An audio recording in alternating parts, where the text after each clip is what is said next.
Welcome to our in-depth comparison of the Corsair RM1000e and RM1000x power supplies. Today, we will dive into the specifications, performance, and features of these two 1000W power supplies that are both ATX 3.1 and PCIe 5.1 ready.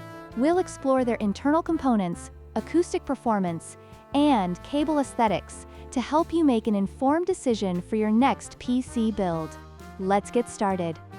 The RM1000e features 105 degrees Celsius rated capacitors, ensuring reliability for high-performance builds. However, it may use mixed brands for its internal components. In contrast, the RM1000x is built with all Japanese 105 degrees Celsius capacitors, which are known for superior longevity and cleaner power output. This difference in component quality can significantly impact performance and reliability over time.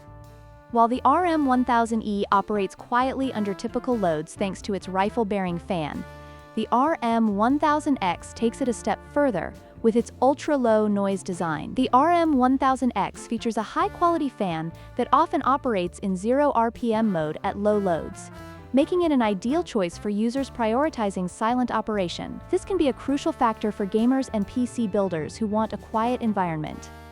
The RM1000e comes with standard black flat cables, which may be less flexible and harder to manage in tight spaces. On the other hand, the RM1000x features premium embossed cables that are not only aesthetically pleasing, but also more flexible, making cable management a breeze. This attention to detail can enhance the overall look of your build and simplify installation. In conclusion, both the Corsair RM1000e and RM1000x power supplies offer excellent performance and efficiency for modern builds. The RM1000e is a fantastic value for those looking for a reliable power supply, while the RM1000x stands out with its superior components and ultra-low noise operation. Depending on your needs and budget, either of these power supplies could be a great choice. Don't forget to like, share, and subscribe for more comparisons and tech reviews.